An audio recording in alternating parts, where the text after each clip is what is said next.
when it comes to gaming, February has been stacked with big releases to the point that if you have a full-time job like myself, you kind of need to Pokemon your way out of this situation and pick your favorite option and stick to it with no backtracking. You have your Kingdom Come Deliverance team, Civilization, Avowed, Pirate Yakuza in Hawaii, and Monster Hunter. Even if you have a free schedule, it's still a lot to go through because none of these games are on the smaller scale and require proper hours to fulfill a proper experience. That being said, you already know the team I chose this month from the title of this video. Kingdom Come is too realistic for my taste. I'm still hooked on Civ 6 and I'm not ready to move on, especially when the new one doesn't look that good. Yakuza overstimulates the hell out of me, and I can say the same thing about Monster Hunter. So for me, the choice was pretty easy, especially when the game is made by the company behind Fallout New Vegas. That game is truly one of the best video games of all time, and it made me an Obsidian fanboy at this point, as I still believe that they have never missed. And I'm saying this after completing Avowed. I had a blast with this game because I decided not to pay any attention to baseless complaints about it, and I wanted to see for myself what was up with it. And yeah, I had a great time. I swear I'm being fucking gaslit about the quality of this game because the more time I spend online, I see more people hating the game. Like, bruh, did my taste in gaming devolve? I don't think so. Nine Souls was the best game I played last year. So what's wrong with me if I enjoyed the game and a lot of you didn't?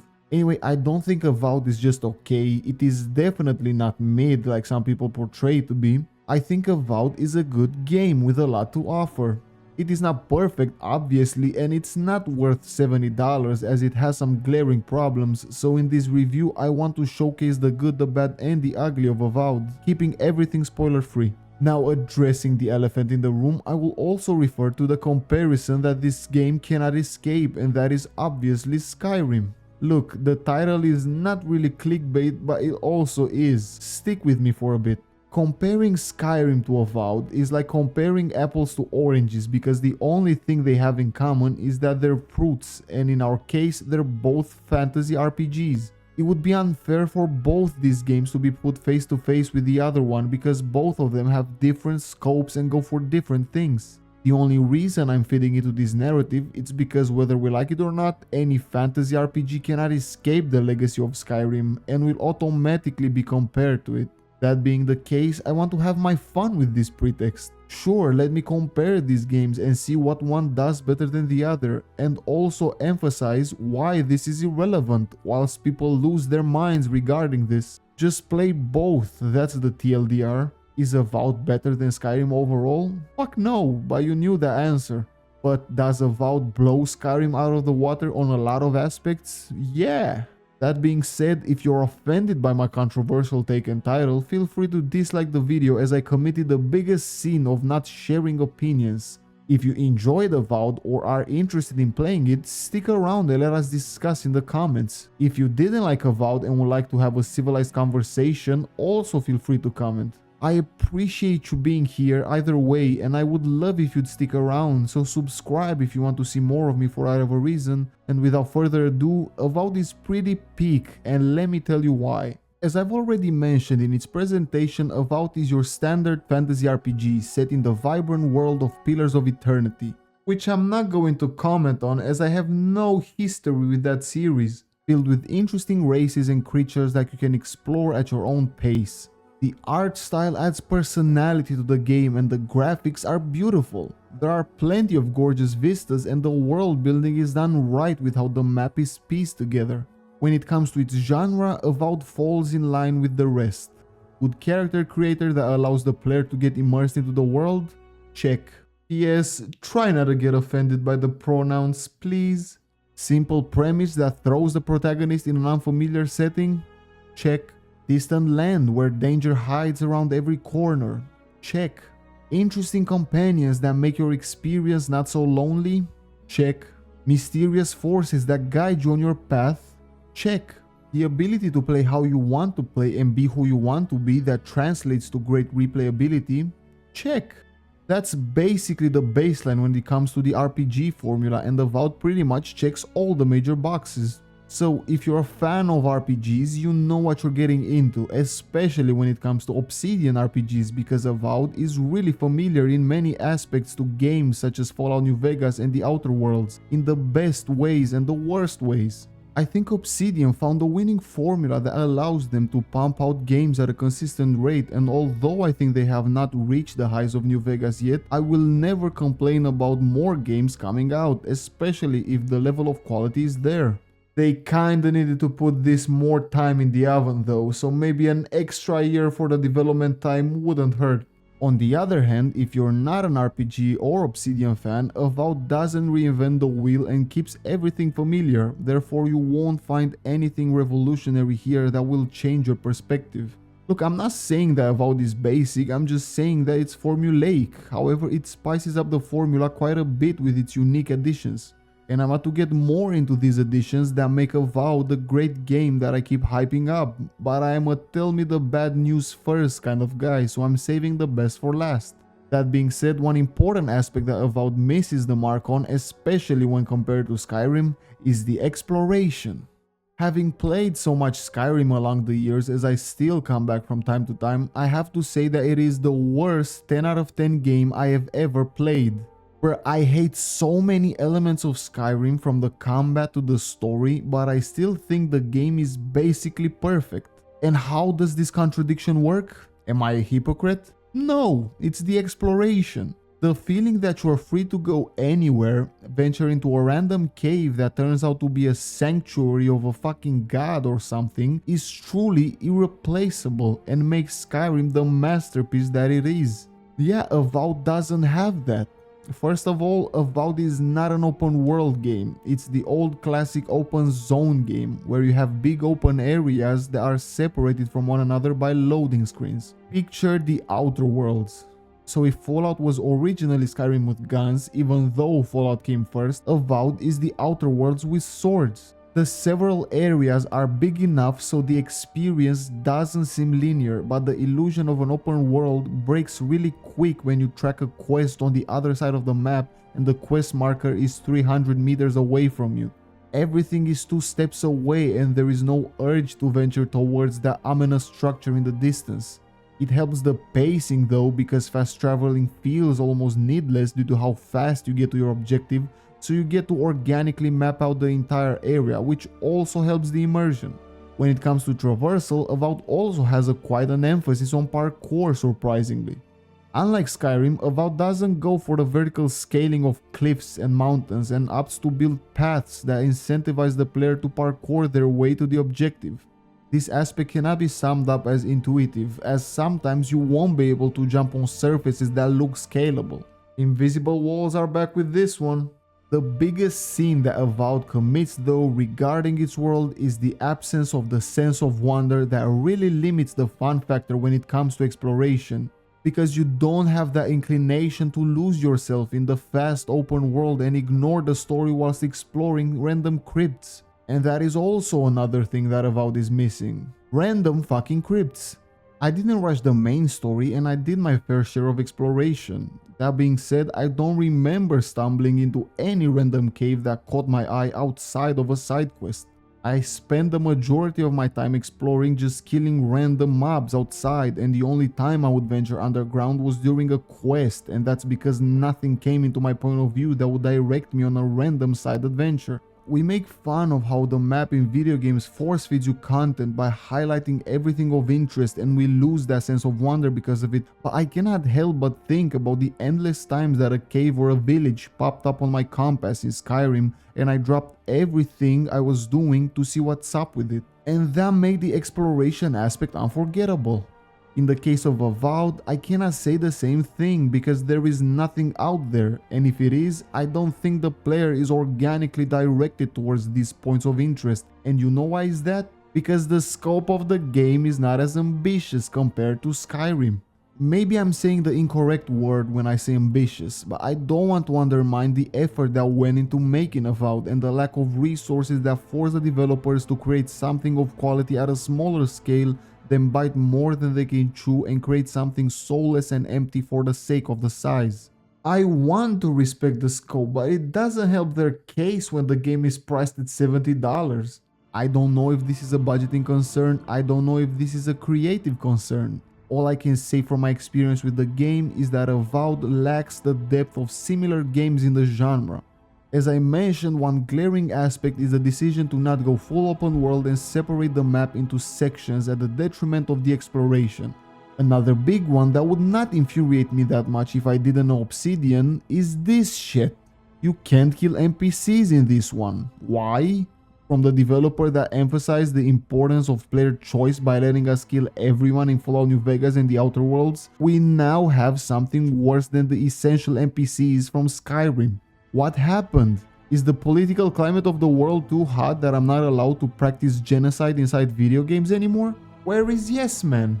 This is what I'm talking about when I'm saying the scope of the game is smaller, and because of it you are kind of inclined to not give it that much importance and attention compared to something like Skyrim or fuck it, Baldur's Gate 3, which is cheaper than Avowed and has more content. This is a weird point to make because I feel like every game needs to be respected for their own vision and scope. I'm not undermining Lies of P when Elden Ring exists, therefore I don't want to do the same with Avowed. But when you market the game as a fantasy RPG priced at $70 and the genre is stacked with games that can give you 200 hours of playtime per playthrough, you cannot help yourself but feel underwhelmed and somewhat disappointed because I thought I was getting into a big adventure that turned out to be a cruise. And it doesn't help that I'm also reminded time and time again what could have been. I fight a cool boss in a side quest, then I go back to fighting the same types of enemies I fought in the first area of the game. Yeah, the enemy variety is a proper setback of the game, as it is a constant reminder of the game's limitations. You fight bears and skeletons, then mushrooms, then bears and skeletons and more mushrooms. I go to a new location and I see it repeats the same formula from the previous areas. You go to the new town, you get all your side quests, you roam around the map killing everything in your way, repeat. The game is lucky that most of its components are actually great because this repetition somewhat doesn't get old by the end. I think the smaller scope of the game is what is going to be its biggest downfall when it comes to its legacy, because even me, who thinks it's a great game, will look back at it in a couple of years as a fun time but not memorable like Skyrim or New Vegas. It is replayable, but after a couple of playthroughs I won't be persuaded to go back and replay it like I do with the other games I mentioned. I'm hoping we get Avowed 2 with properly allocated resources for the developers to create something grand that can stand the test of time, because they got the core elements right, and if the structure is already solid, a few upgrades can create a monster. So yeah, let me talk positively about these elements, because writing this script with my serious critic frame of mind, I almost gaslit myself into thinking this is a bad game when it's not.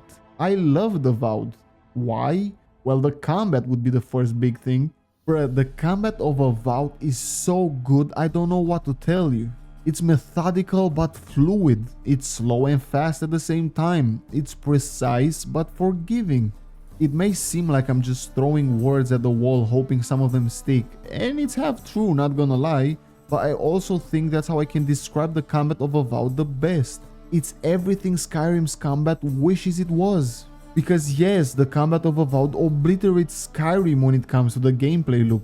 In Skyrim, you stare the enemy in the face and you both stand there hitting each other until one of you finally dies. And you wonder why so many people play as a stealth archer. In Avowed, mobility is the name of the game. When you're one-on-one with the brute, you need to time your dodges and juke the attacks left and right while also conserving your stamina for a counterattack. In groups, you need to learn to crowd control. Some enemies have to be prioritized so you don't get overwhelmed. Priests heal everyone, so you have to get them first. Enchanters summon more mobs. Archers and wizards hide in the backline and hit for a lot of damage. The AI is pretty solid most of the time, and you need to juggle all types of enemies in order to maintain the flow of the fight. The environment also plays a big part when it comes to the combat. You might stand in a pool of water, so any electric attack will electrify the area, dealing constant damage to anyone standing in it. Explosive barrels might be spread around the arena, making positioning really important for both you and your enemies. Positioning is really a key aspect when it comes to the combat, because I often found myself dodging into the wall and getting stuck in a corner as I wasn't paying attention to my surroundings. You have to be quick on your feet or pray methodically for a fight if you're that type of player. Besides your gear and spells that I will touch upon in a bit, you also have tools at your disposal that make a difference, such as grenades and your companions. Unlike most RPGs, in Avowed, your companions never leave your side and are a big part of the gameplay loop, as they all have unique abilities that you, the player, can use whenever you wish. Distract an approaching enemy with your tank, have your support heal or shield you get the point. Skyrim's companions are not just soulless mules for your loot, except Serana, but they are also dumb as fuck in the combat, making things harder for you more than not, by getting you stuck or rushing in at the wrong time. A companion in Skyrim is either a tank or waiting to be revived, especially on harder difficulties. In Avowed, your companions really make the difference, and because you cannot dismiss them, the game is balanced around their abilities, as they are a great addition to the flow of the combat. I've mentioned how the enemy variety is a problem in this game. That's one thing that drags the combat down a bit, but one thing that elevates the gameplay loop is the character progression and how fluid it is. When I'm saying that the character progression is fluid, I'm referring to the fact that it has never been easier to explore what combat approach suits you the best. You might start a game with a sword in your hand, switch to a bow in the middle of the story, and be a full-blown mage by the end of the game. This is done through the systems that revolve around your character and around your gear. First of all, your power level stands in your skills and your abilities. Each time you level up, you get a skill point that you can put into an attribute, increasing your respective base stat like health or damage. These attributes also have the role of speech checks during conversations, so you can intimidate your way out of a conflict, or you can use your brain to figure out a solution that makes everyone happy. Gone are the days when you can speech 100 your way through the final boss, and how you spend your attribute points and what dialogue choices you make will dictate how hard the combat experience is going to be for you. When leveling up, you also get an ability point where you can unlock various skills related to the main classes. This can be a basic upgrade like increasing the damage dealt with guns, or a completely new ability. You know, it's your standard skill tree. The catch being is that you can reset your skills by paying a small amount of gold, because gold is really not a problem in this game. I mean, don't get me wrong, things are ridiculously expensive in the late game, but gold is not that hard to procure. Through the addition of this reset, you are incentivized to try new playstyles in order to figure out your preferred way to play the game. The same concept is translated when it comes to your gear. You can literally upgrade the first weapon that you find to the best condition, and it can be a better option than something you would find in the late game. And vice versa, you can find something in the late game that completely overshadows your current loadout. Moreover, you can specialize on guns your whole playthrough. You find a badass spear and it's already viable for you to use it, as it is scaled to the area where you find it. You know how in Skyrim you level up your skills by doing them? In theory, this seems really cool, but it negatively impacts experimentation a lot. You might start as a mage, and you want to switch to a two-handed badass sword that you find in the late game. Well, that sword might have good stats, but it's basically useless as you don't have any skills related to that weapon type, and there is no way for you to reset them. Or hell, you can't even level up the skill because the enemies are stronger than your power level as they scale with your actual level. In Avowed, you find the weapon in the late game and is ready to be used in the late game. You want it to be more efficient, spend more coin, reset your skills and invest into that playstyle. You don't like it? Cool, you can go back or try something else. That's what I'm talking about when it comes to fluidity. This is putting the player first by creating a system that is only limited by the player's creativity, as you can combine these weapons and also have two loadouts at your disposal. I played as a gunslinger mage that was also skilled with the shield and spear, and there was no tedious way for me to achieve that. In Avowed, you are not constrained by your level but by your will to experiment. Upgrade materials litter the ground, and you can also craft these materials when you transition to the next rarity. So basically nothing is stopping you to play however you want. I don't know why this level of player choice does not translate to being able to kill anyone, but still. So the combat is better than Skyrim's, the progression is better than Skyrim's. You know what else is superior when it comes to Avowed? The story, but I don't think that is a surprise. The story of Avowed follows the entire Fallout New Vegas formula, so you know it's good. I was worried for a second as I kind of hate playing as the chosen one in video games, and the basis of Avowed is that you are special because you have been touched by a god that looks like that thing from Courage the Cowardly Dog, and that is a blessing and a curse. The curse being is that you look like a clicker from The Last of Us now.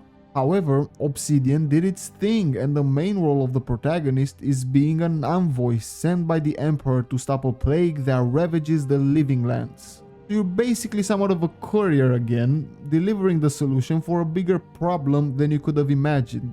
Therefore, although you are kind of crucial to the story when talking about the bigger picture, your character is truly a fish out of water, stumbling into a conflict that will change the fate of this island forever. This is always the trickiest topic to discuss, as it is kind of hard to showcase a game's story without spoiling anything minor or major, because I want to keep your first playthrough pristine, but that basically sums up the plot of Avowed. As you make your way throughout the story, the mystery behind the plague gets deeper, the conflict for the island becomes grander, and the stakes get much higher. The writing truly elevates your environment as the characters you interact with have conflicting ideologies, gray morals, and untrustworthy behavioral patterns. Obsidian once again came into Bethesda's domain and outshined them when it comes to writing. Parthenax must die my ass, Delphine. The fuck is this writing, Bethesda? As the pacing of the story accelerates towards the middle of the game and information comes at you with bullet speed, you are presented with more and more choices that will shape the future of the living lands. This is again player choice at its finest, as there are truly interesting dilemmas that are presented to the player with no obvious good guy approach, as conflicting information comes from every side and only you can decide who to trust. What is the best solution from the problem at hand? And this extends from the main story to the side quests. Look, we don't have the Witcher 3 level of quality here when talking about side quests, but some of them are really substantial, and I'm saying that because the side quest that I did in my first 2 hours of gameplay showed up in the final recap at the end of the story. Speaking about that, yes sir, the PowerPoint presentation from the end of New Vegas is back. At this point, this is the Obsidian calling card. Moreover, I truly feel that the end of the story is one major highlight of the game. The entire final hour of the game ramps out all of the tension, and everything culminates in a series of difficult decisions with major consequences, and a good final boss fight acts as the little bow on top. It is truly one of the best endings I've experienced in a while, and I'm comparing it again to Fallout New Vegas because I feel like Obsidian applied a lot of things that worked there with Avowed, and I'm all here for it. You know what else they took directly from Fallout New Vegas and also the Outer Worlds, applied it to Avowed, is unquestionably better than what Skyrim has to offer, and is one of the major highlights of the game? Your companions. As I previously mentioned, your companions are a core part of your Avowed experience, as you cannot get rid of them during combat, and the more you converse with them, the more you figure out that they are not necessarily side characters, but more of an extension to the protagonist, as the entire party acts like a complete unit. You know, like in Baldur's Gate 3. That being said, it's strange that Obsidian decided to confine them to the main base of operation, your camp. Yeah, Avowed took more notes from Baldur's Gate 3 and decided to make the camp a core part of the game, as this is where you will constantly come back to upgrade your gear, rest, and the most important thing, interact with your party members, Kai, Marius, Gyata, and Yahtzee.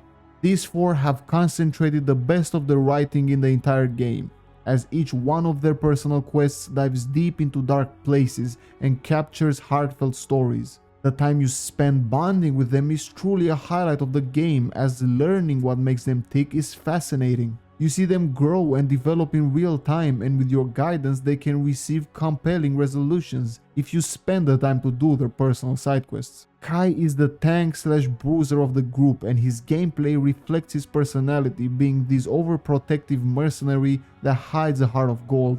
Marius is the ranger, and his sarcastic sense of humor and skeptic attitude only hides a past full of pain. Kiata is the healer of the party, therefore she represents the symbol of ambition and altruism as she strives to be the helping hand of everyone. And Yahtzee is the wildcard, as she is the mage and her magical abilities only accentuate her extravagant and unpredictable personality. If you notice a pattern, is that all of these cunts are good people. Look, I'm not Mortisimal Gaming. I don't have the time to 100% a game, and I usually make reviews after I finish a game for the first time. Bruh, this is literally my second review. What the fuck do I mean by usually? And I make sure to do a substantial amount of side content in order to gain a comprehensive understanding of what I'm reviewing. That being said, I want to find out how an evil playthrough of this game plays out, because you do get presented with evil options, but all of the people closest to you are genuinely good people, and I want to see their involvement in such a playthrough. When it comes to the combat, their involvement is crucial, as I mentioned. They truly add a lot of substance to every fight, as their abilities are genuinely indispensable and can get you out of a tight spot. If I have to sacrifice hella potions whilst I navigate through a horde of enemies trying to revive them, I believe that they're quite detrimental to my well-being. By the end of the game, after you've added up all the time you spend in combat, talking in camp, and ignored advice, you will feel for these characters, and your only complaint is that you can only use 2 of them at a time. But hey, you can mix and match, I guess. And those are pretty much the big talking points that surround Avowed. Quick lightning round before the concluding statement. Good aspects. The music, superb, I don't have any complaints. The tutorial, straight to the point and explains pretty much everything that you need to know. No minigame for lockpicking that gets old quick. The stun meter is a good addition to the combat. The more you hit the enemy, the more the bar fills up, and when it is full, the enemy gets stunned. You can bully enemies if you make your build around it. Second wind, it's really helpful when some enemies can one-shot you. Bad aspects. Unpredictable range for incoming attacks. The maze design of Paradise. I love the fact that they mentioned this during the dialogue, but it is still confusing as fuck to traverse. Shops not restocking. I don't know if I didn't spend enough time between shopping trips, but every time I came back, the shop didn't restock, so I couldn't buy more materials or potions. Maybe this was intentional as a way of balancing the progression. And one big negative aspect that I saved for last is the performance. For me, the game ran like ass. I don't know if this is because of my specs. I'm still on a 360 Ti, and yeah, I know it's time for an upgrade, but Series 50 doesn't look that appealing. Anyway, the game still went below 30 FPS in big fights with multiple NPCs during the day and especially in sunlight. I encountered no game-breaking bugs. Matter of fact, I didn't encounter any bugs at all, which is impressive because if I boot up Skyrim now, I will for sure run into some. But I consider myself lucky because I've seen other people reporting about all sorts of bugs. So I guess you win some and you lose some because my game functioned as intended, but the performance was pushing my goodwill. And I think that marks everything that is representative of my experience with Avowed. The more I go online and see people hate on this game when they have not played it, or they just straight up go into the game with the intention of hating it, the more I push myself to create this video. Because I truly believe that Avowed is a good game. And I hope we can look back at it fondly in a couple of years. As I've articulated with my numerous arguments, I didn't particularly clickbaited you with the title of this video, because Avowed really is a lot better than Skyrim when it comes to many aspects, and also due to its approach in exploration, Skyrim will probably still beat the test of time whilst Avowed will not. But hey, the combat is really engaging and satisfying, the overarching story is gripping, the progression lets the player experiment and emphasizes player choice, as well as the branching paths that stand at the core of the narrative. Your companions are as developed as any other main character in other games, and although the scale of the game pales in comparison with giants such as Baldur's Gate 3, by the end of the game I felt that the developers really did something special with this one. It might have been recency bias because the ending slaps, but hey, I'm now waiting for other games to pile on until I write a review for this one and let the bias pass over. I think Avowed is a good game, and if the developers decide to go big or go home for Avowed 2, we might have a masterpiece on our hand. If you're waiting to play Avowed now, just do yourself a favor and wait for a sale. For now, I'm looking forward to the Outer Worlds 2 that is coming this year. Damn bro, 2 major releases in 1 year, way to go Obsidian. Bethesda could never. Therefore, I plan to go back and replay the first Outer Worlds, if I don't drown in any more major gaming releases, so stay tuned for that video. Until then, your presence has been priceless. Take care.